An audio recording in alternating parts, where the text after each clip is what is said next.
कैसे हो दोस्तों।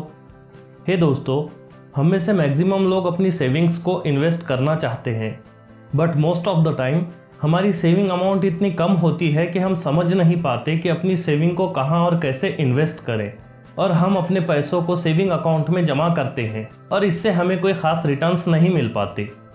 बट अगर हम एक स्मॉल अमाउंट को भी एक इन्वेस्टर के पर्सपेक्टिव से देखें तो हमें पता चलेगा कि एक छोटी अमाउंट को भी हम अपनी वेल्थ का एक बड़ा माइलस्टोन बना सकते हैं।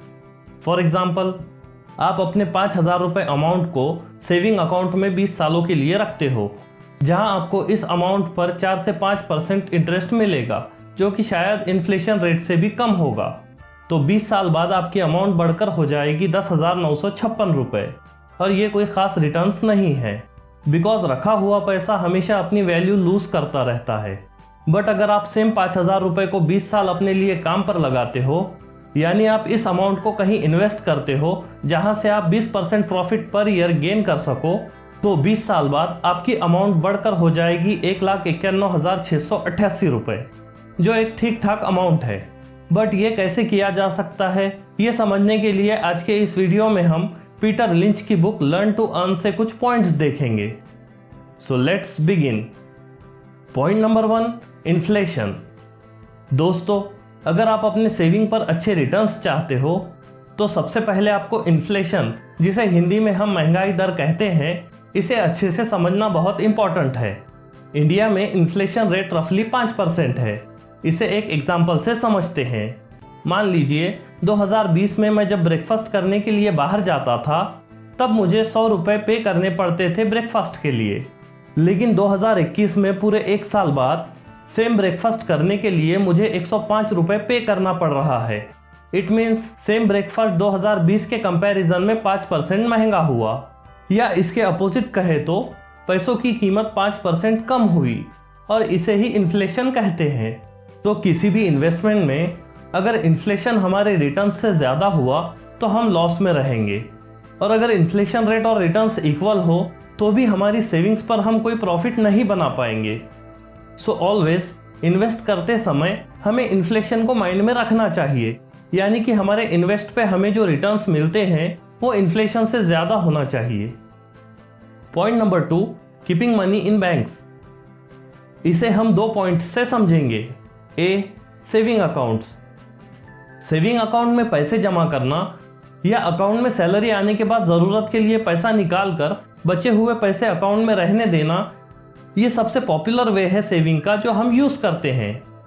इस वे में हमारे लिए एक एडवांटेज होता है कि हम जब चाहे पैसा अकाउंट से निकाल सकते हैं और जब चाहे अकाउंट में पैसा डाल सकते हैं। हमारे पैसे के लिए कोई टाइम लिमिटेशन नहीं होती, और इसमें हमारे पैसे डूबने का रिस्क भी बहुत कम होता है। बट ये एक बेकार तरीका है अपने पैसों से अपने लिए काम करवाने का, बिकॉज मैक्सिमम केसेस में हमें जो रिटर्न्स मिलते हैं वो 4 से 5% होते हैं, जो इन्फ्लेशन रेट के बराबर या उससे कम होते हैं, जिससे हमारा पैसा टाइम के साथ अपनी वैल्यू लूज करता जाता है, और ये हमारे लिए कोई प्रॉफिटेबल सौदा नहीं है। Point B, fix deposits.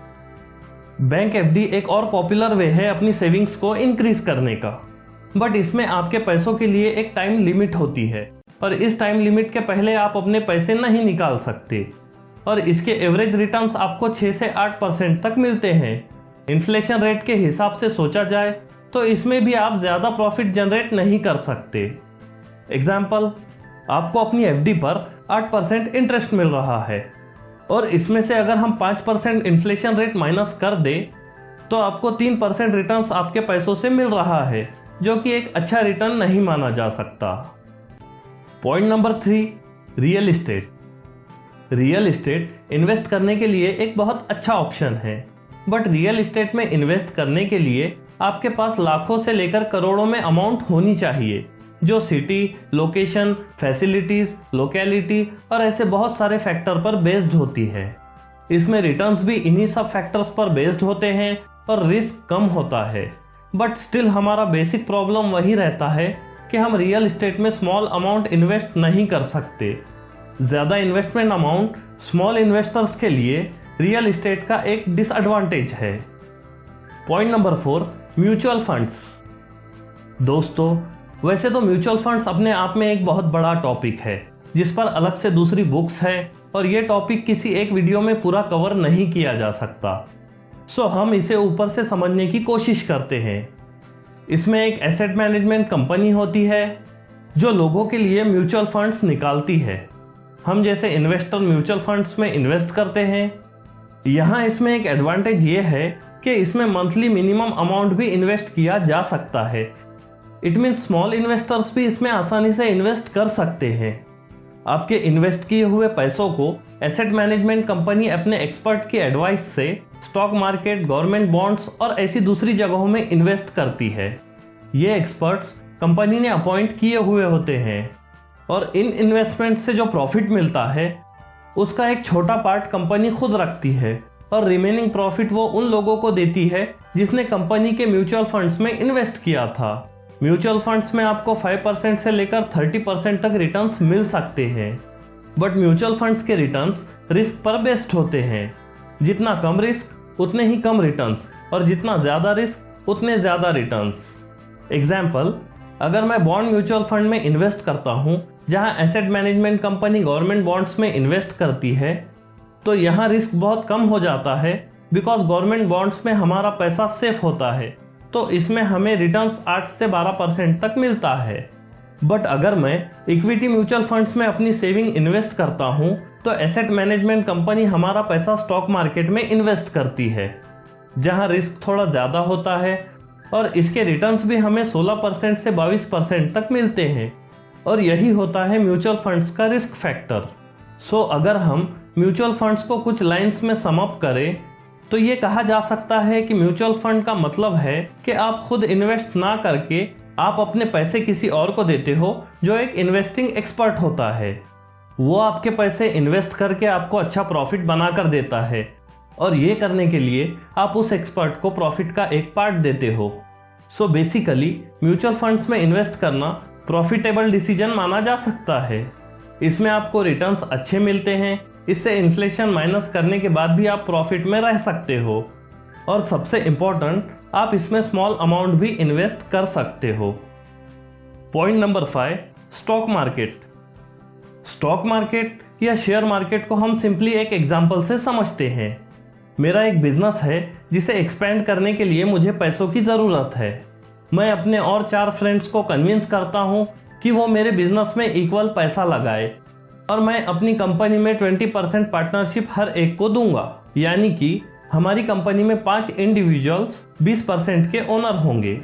अब यहाँ बिजनेस में जो भी प्रॉफिट होगा वो 5 ओनर्स में डिवाइड होगा और अगर कंपनी को लॉस होता है तो ये 5 ओनर्स को उस लॉस को इक्वली सहना होगा। सेम थिंग शेयर मार्केट में होती है, बट यहाँ कंपनीज आम लोगों को बिजनेस में पैसे लगाने के लिए कहती है और इसके बदले कंपनी उन इन्वेस्टर्स को कंपनी के एक छोटे हिस्से की ओनरशिप देती है जिसे शेयर कहा जाता है। आप शेयर्स जब चाहे जब खरीद सकते हैं या बेच सकते हैं। इन शेयर्स के रेट डिमांड एंड सप्लाई के प्रिंसिपल से काम करते हैं। मार्केट में किसी शेयर के बायर बढ़ जाएं और सेलर्स घट जाए तो उस कंपनी के शेयर के रेट इंक्रीज हो जाएंगे और अगर किसी शेयर के सेलर्स बढ़ जाएं और बायर्स घट जाएं तो उस कंपनी के शेयर्स के रेट घटने लगते हैं। ऑथर पीटर लिंच के अकॉर्डिंग शेयर मार्केट के रिटर्न रेट और रिटर्न्स की गारंटी डिपेंड करती है आपके कंपनी परखने के नॉलेज पे।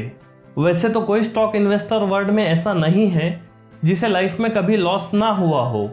सबसे सक्सेसफुल इन्वेस्टर वॉरेन बफे ने भी अपनी जिंदगी में कई बार लॉस झेला है, लेकिन शेयर मार्केट में लॉस के चांसेस कम करने के लिए हमें ऑथर एक फॉर्मूला बताते हैं। ऑथर कहते हैं हमें 9 से 10 डिफरेंट स्टॉक्स में इन्वेस्ट करना चाहिए। सो मान लीजिए इन 10 में से आपके 2 स्टॉक्स में आपको लॉस होता है, 5 से 6 स्टॉक्स सो परफॉर्म करते हैं और आपके रिमेनिंग 2 स्टॉक्स विनिंग परफॉर्मेंस देते हैं, तो आपका सारा लॉस कवर करके भी ये 2 स्टॉक्स आपको अच्छा प्रॉफिट गेन करके देंगे। यहाँ ऑथर हमें एक सिंपल मैथ बताते हैं। अगर आप अपनी इन्वेस्टमेंट अमाउंट को कुछ टाइम ट्रिपल करने में सक्सेस हो जाते हो तो आपको कभी पैसों की कमी महसूस नहीं होगी। एग्जाम्पल, अगर आप अपनी पूरी लाइफ में 10,000 रुपए की इन्वेस्टमेंट अमाउंट को 5 टाइम ट्रिपल करते हो तो अमाउंट आएगा अप्रोक्सीमेट 24,50,000 रुपए।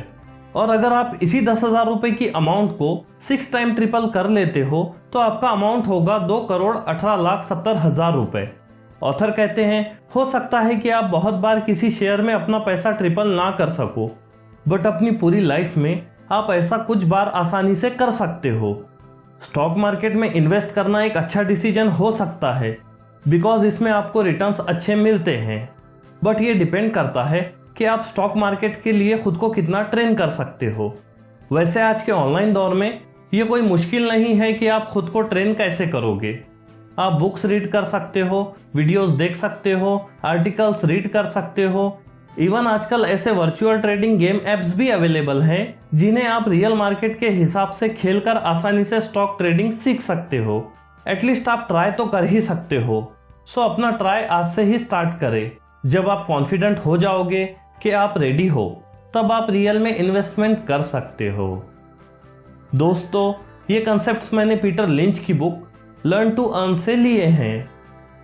अगर आपको वीडियो अच्छा लगा तो लाइक करें, अपने व्यू हमें कमेंट करें, वीडियो को अपने फ्रेंड्स और फैमिली के साथ शेयर करें, और अगर आपने अभी तक चैनल को सब्सक्राइब नहीं किया है तो चैनल को सब्सक्राइब करके बेल आइकन प्रेस कीजिए ताकि आपको रेगुलर वीडियोस की अपडेट मिलती रहे। Finally, thanks for watching.